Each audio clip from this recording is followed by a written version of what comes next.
नमस्कार प्रिय विद्यार्थियों। आज मैं आपके लिए आपकी प्रतियोगी परीक्षा से संबंधित वेरी मोस्ट इम्पोर्टेंट टॉपिक लेके आया हूँ और वो टॉपिक है आज का सिंधु घाटी सभ्यता। और उस सभ्यता की बात करें तो वो है कालीबंगा सभ्यता। तो आज हम उस कालीबंगा सभ्यता की बात करेंगे कि वो सभ्यता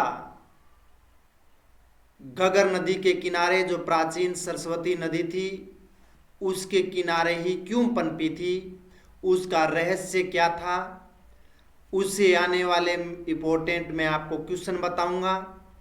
सभी चीज़ें कालीबंगा सभ्यता के बारे में हम पढ़ेंगे, जिसमें हम नगर नियोजन से संबंधित पढ़ेंगे, जिसमें ऊपरी टीला था वो कौन निवास करते थे और एक नीचे का टीला था उसमें क्या था, एक ग्रिड पद्धति के अनुसार नगर नियोजन था उसका क्या रहस्य था। उसके बाद में हम उनके घरों के बारे में पढ़ेंगे कि कच्ची ईंटों से बने हुए उनके घर किस तरह की थी और घरों से आगे से गुजरने वाली जो नालियां थी वो क्या था, उसका रहस्य। जूते हुए खेत के हम रहस्य पढ़ेंगे। और प्राचीन सभ्यताओं की अगर बात करें तो एकमात्र कालीबंगा सभ्यता, जिसमें जहां पर जूते हुए खेत के साक्ष्य भी मिले थे, उसमें हम 7 अग्निवेदिकाएं यानी हवन कुंड के बारे में पढ़ेंगे, उसका क्या रहस्य था, लोगों के प्रति उसकी आस्था, धार्मिक आस्था क्या थी, जो हमें वहां पर 7 अग्निकुंड है वो वहां पर मिले थे।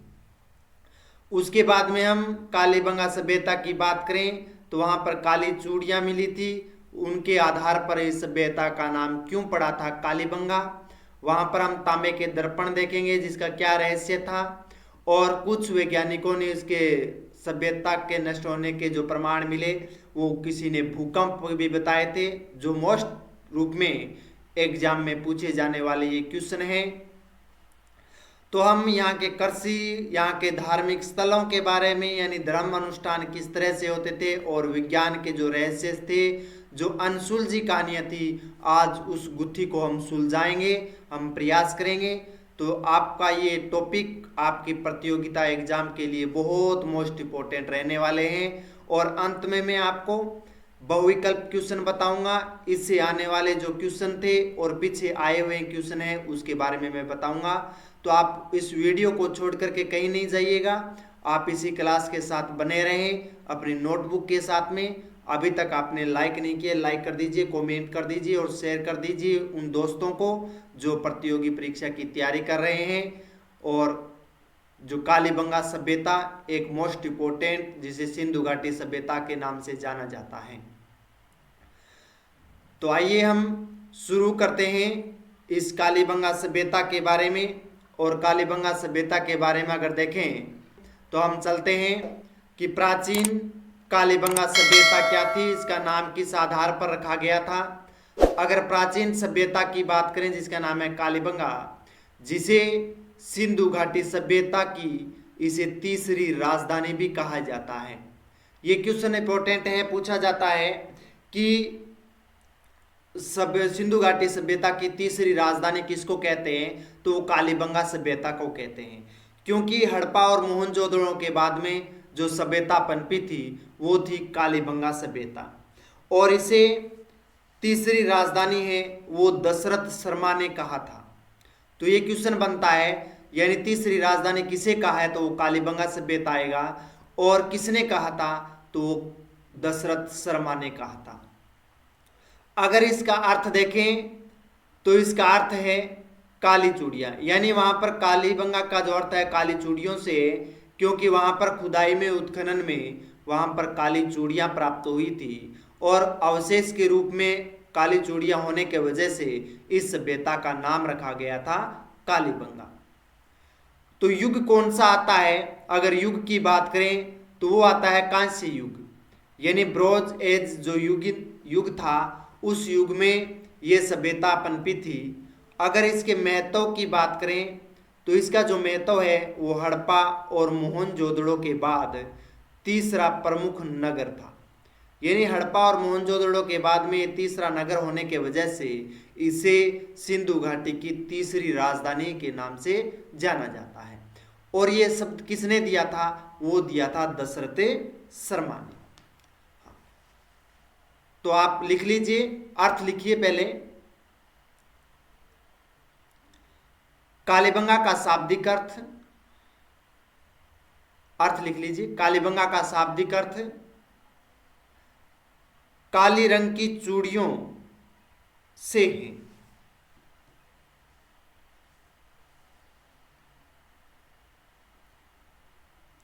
काले रंग की चूड़ियां। युग कौन सा है? नोट कर लीजिए। यह कांस्य युगीन सभ्यता है। यह क्वेश्चन पूछा जाता है कि कालीबंगा सभ्यता किस युग की है, तो कांस्य युग की है। ठीक है ना, ब्रोंज, कांस्य युगीन सभ्यता है। यहां से प्राक हड़प्पा यानी हड़प्पा से पूर्व, प्राक हड़प्पा और हड़प्पा कालीन दोनों अवशेष मिले हैं। प्राक हड़प्पा और हड़प्पा कालीन दोनों अवशेष मिले हैं। यानी हड़प्पा से पहले और हड़प्पा सभ्यता के बाद में भी, और हड़प्पा के समय के जो अवशेष है वो प्राप्त हुए हैं। महतो लिख लीजिए। हाँ जी, महतो लिखिए। सुप्रसिद्ध इतिहासकार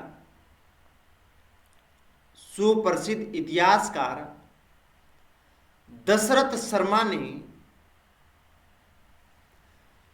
सुप्रसिद्ध इतिहासकार दशरथ शर्मा ने कालीबंगा को सिंधु साम्राज्य की या सभ्यता की, सिंधु साम्राज्य या सभ्यता की तीसरी राजधानी कहा है। तीसरी राजधानी कहा है। तो आप देख रहे हैं बीच में मैं यहां पर आपके समझने के लिए लेके आया हूं। ये देखो काले रंग की चूड़ियां हैं, और इन चूड़ियों के आधार पर ही उत्खनन में ये प्राप्त हुई थी, और प्राप्त होने की वजह से इस सभ्यता का जो नाम रखा गया था वह कालीबंगा सभ्यता।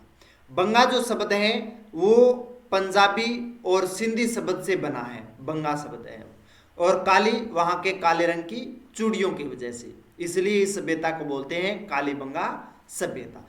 तो इसका अर्थ युग और महत्व आपने समझा है। अब भौगोलिक स्थिति की बात करें कि यह सभ्यता कहाँ पनपी थी, तो भौगोलिक स्थिति और नदी की बात, यानी कौन सी नदी के किनारे यह सभ्यता पनपी थी। तो यहाँ पर ये जो नदी आप मैप कटा हुआ है, ये जो नदी आप देख रहे हैं ये है सिंधु नदी। उसके बाद में ये 2 नंबर झेलम नदी, चिनावर नदी, रावी नदी, व्यास नदी, ये आप देख रहे हैं व्यास नदी, और ये है सतलज नदी, ये इस तरह सतलज नदी। और ये आप देख रहे हैं ये है गगर नदी, जो प्राचीन सरस्वती नाम के नाम से जाना जाता था, ये गंगानगर और हनुमानगढ़ में। और यहाँ पर एक सभ्यता आती है जिसका नाम है कालीबंगा सभ्यता, ये आप देख रहे हैं। तो कालीबंगा सभ्यता है वो कौन सी नदी के किनारे है? वो है गगर नदी, यानी प्राचीन सरस्वती या दृशदती नदी के किनारे।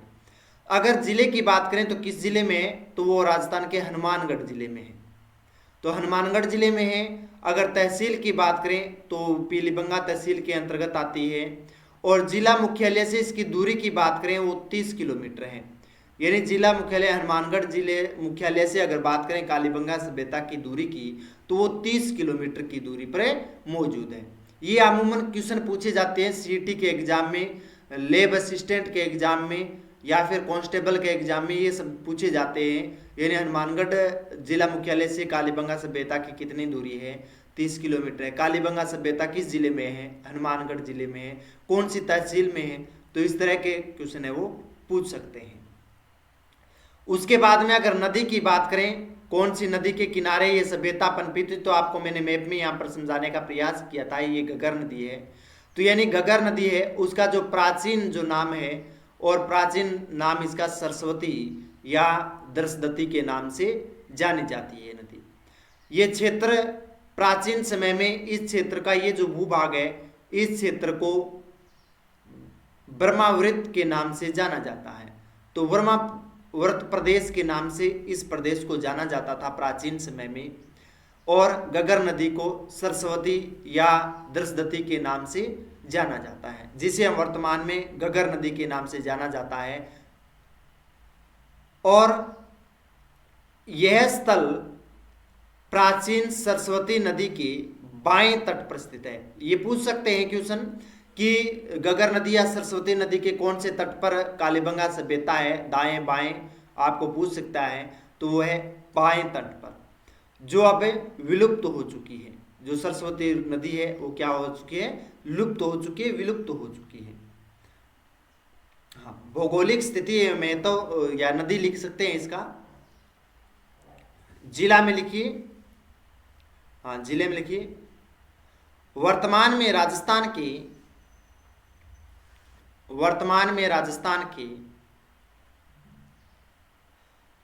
हनुमानगढ़ जिले में स्थित है। हनुमानगढ़ जिले में स्थित है। यह हनुमानगढ़ शहर से, या जिला मुख्यालय भी लिख सकते हो, हनुमानगढ़ शहर या फिर जिला मुख्यालय से 30 से 35 किलोमीटर दूर है। 30 से 35 किलोमीटर दूर है।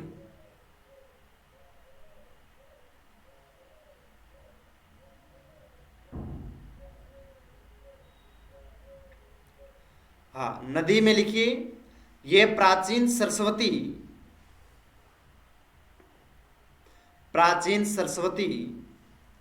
वर्तमान में गगर नदी, प्राचीन सरस्वती नदी वर्तमान में गगर नदी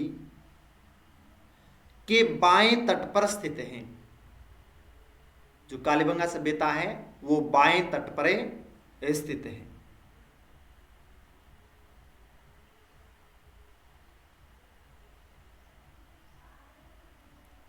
क्षेत्र लिख लीजिए। यह राजस्थान के उत्तर पश्चिमी भाग में, यह राजस्थान के उत्तर पश्चिमी भाग में, आप ये राजस्थान के मैप में देख सकते हैं, उत्तर पश्चिमी भाग है ये। यहां पर कालीबंगा सभ्यता है, गगर नदी किनारे। उत्तर पश्चिमी भाग में नली क्षेत्र, यानी गगर नदी का बहाव क्षेत्र है, उसको नली के नाम से जाना जाता है, नली क्षेत्र के अंतर्गत आता है। नली क्षेत्र के अंतर्गत आता है। तो ये थी भौगोलिक स्थिति के बारे में, और नदी के बारे में आपने पढ़ा है। और आप मैप बना करके इसमें दर्शा सकते हो गगर नदी, और गगर नदी के या सरस्वती नदी के किनारे बाएं तट पर कालीबंगा सभ्यता आप बना सकते हैं। अब हम जो नेक्स्ट चलेंगे वो है खोज एवं उत्खनन का इतिहास, यानी वहां पर खोज किस तरह से की गई थी। खोज एवं उत्खनन का इतिहास के बारे में जानेंगे कि खोज किस तरह से और किसने की थी, और उसके बाद में उत्खनन है वो किसने किया था, उसके बारे में हम पढ़ेंगे। अगर इसकी पहचान की बात करें, कालीबंगा सभ्यता की सबसे पहले पहचान किसने की थी, तो सबसे पहले जो पहचान है वो इतालवी विद्वान थे एलपी टेसिटोरी। तो एलपी टेसिटोरी ने इस सभ्यता की पहचान की थी सर्वप्रथम, यानी सबसे पहले। और इन्होंने बताया था कि यहाँ पर एक प्राचीन सभ्यता है जो वर्तमान समय में लुप्त हो चुकी है। और इनके बाद में 1952 के बाद, यानी जब भारत आज़ाद हुआ था, और आज़ादी के बाद और स्वतंत्रता के बाद 1952 में जो खोज हुई थी सबसे पहले, और वो खोज की थी अमलानंद घोष के द्वारा। तो अमलानंद घोष ने सर्वप्रथम यहाँ की खोज की थी, और स्वतंत्रता के बाद वो पहली खोज थी कालीबंगा सभ्यता की 1952 में। तो 1952 का जो समय आता है और अमलानंद घोष ने यहाँ पर सबसे पहले है स्वतंत्रता के बाद में विधिवत रूप से यहाँ की खोज की थी। और उसके बाद में 1961 से लेकर के 1969 का जो समय था 8 वर्ष का, उसमें उत्खनन का कार्य किया गया था। और उत्खनन का जो कार्य था वो बीबी लाल और बीके थापर के द्वारा किया गया था। यानी दो वैज्ञानिक थे, बीबी लाल और बीके थापर ने। यहाँ में उत्खनन का कार्य है वो किया गया था 1961 से लेकर के 1969 के समय। अब आपके मन में आता है कि खोज क्या होती है और उत्खनन क्या होता है। तो खोज वो होती है जहाँ के बारे में जानना, खोज करना, पता लगाना किसी चीज़ के बारे में, तो वो होती है खोज करना। तो सबसे पहले खोज है इस चीज़ के बारे में जो 1952 में अमलानंद घोष ने की थी। बताया किसने था? एलपी टेसीटोरी ने बताया था कि यहाँ पर संभावना लग रही है कि यहाँ पर एक सभ्यता थी। उसके बाद में 1952 में भारत आज़ाद होने के बाद में अमलानंद घोष ने यहाँ पर पता लगाया था, खोज की थी। अब आता है उत्खनन क्या होता है। तो वैज्ञानिक पद्धति के आधार पर वहाँ पर खुदाई का कार्य करना और वहाँ से जो भी मोहरे मिले, वहाँ पर जो रहस्य मिले, वहाँ पर जुते हुए खेत हैं, वहाँ के घर मिले कच्ची ईंटों से बने हुए, वहाँ की नालियाँ मिली, तो वो है उत्खनन करना। तो उत्खनन का जो कार्य था जो 8 वर्ष लगे थे वो थे बीबी लाल और बीके थापर के निर्देशन में ये कार्य संपन्न किया गया था। यानी स्वतंत्रता प्राप्ति के बाद भारत में उत्खनित यह प्रथम वृहद हड़प्पाकालीन स्थल है। यानी स्वतंत्रता के बाद पहली बार जो उत्खनन जो किया गया था वो किया था कालीबंगा सभ्यता। तो नोट कर लीजिए, खोज एवं उत्खनन का इतिहास। खोज एवं उत्खनन का इतिहास। लिखिए भाषाविद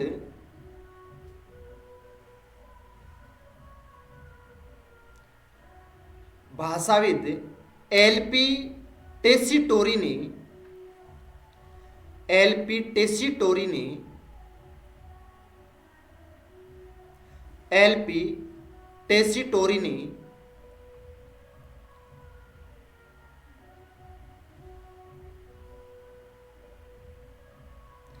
इसकी प्रागैतिहासिक पहचान सर्वप्रथम की थी। इसकी प्रागैतिहासिक पहचान सर्वप्रथम की थी। आगे लिखिए 1952 में खोज। 1952 में खोज का जो कार्य किया गया था, पता लगाया था। स्वतंत्रता के बाद विधिवत खोज, स्वतंत्रता के बाद विधिवत खोज अमलानंद घोष ने की थी। विधिवत खोज अमलानंद घोष ने की थी। बाद में लिखिए उत्खनन। उत्खनन लिखिए।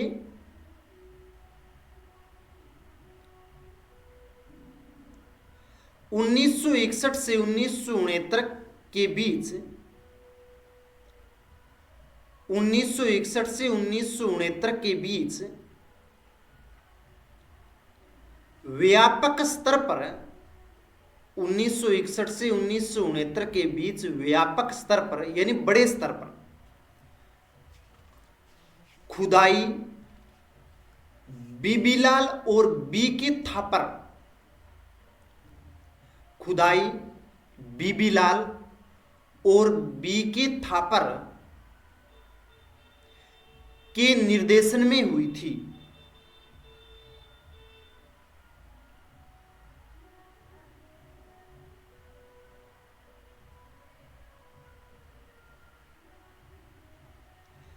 के निर्देशन में हुई थी। इसकी एक ट्रिक है याद रखने की, मैंने बनाई है, तो आप ट्रिक भी लिख सकते हैं। किस तरह से याद रखें? काली चूड़ी टूटने पर, काली चूड़ी टूटने पर बीबी लाल हो गई और थापड़ पड़ गया। काली चूड़ी टूटने पर बीबी लाल हो गई और थापड़ पड़ गया। पहले लिख लीजिए, फिर मैं आपको समझा दूंगा। ट्रिक लिखिए, काली चूड़ी टूटने पर बीबी लाल हो गई और थापड़ पड़ गया। अब काली चूड़ी यानी कालीबंगा सभ्यता से है, वहां पर चूड़ियां मिली थी काली, इसलिए इसकी सभ्यता का नामकरण हुआ था। बीबी लाल यानी इसका जो उत्खनन किया था वो बीबी लाल के द्वारा किया गया था, तो बीबी लाल। और थापड़ यानी बीके थापर के मैंने लिखा है थापड़, ठीक है। थापड़ यानी चाटा लगाना, तो थापड़ वो आ गया, तो बीबी लाल हो गई और थापड़ पड़ गया। बीबी यानी पत्नी, हाँ, तो बीबी लाल, बीबी से बीबी लाल, थापड़ से बीके थापर। तो ये 1961-1969 में उत्खनन कार्य किया गया था। तो ये ट्रिक याद रख लेना, आप एग्जाम में क्वेश्चन पूछे जाएंगे उत्खनन का कार्य किसने किया था, ऑप्शन आ सकते हैं, तो आपको बस ये ट्रिक याद है तो आपको सब कुछ याद हो जाएगा। काले चूड़ियां टूटने पर बीबी लाल हो गई और थापड़ पड़ गया। हाँ, फ्रेंडली है, हंसी मजाक वाली ट्रिक है, याद रह जाएगी आपके, इतना कठिन नहीं है। तो ये थी खोज एवं उत्खनन का इतिहास। तो आज की इस क्लास के साथ इतना ही। मैं भाग सेकंड लेके आऊंगा, तब तक आप इसको अच्छी तरह से रिवीजन कर लीजिएगा, पढ़ लीजिएगा। इससे बाहर क्वेश्चन है वो नहीं पूछे जाएंगे। इसके लिए सभी विद्यार्थियों का तहे दिल से धन्यवाद।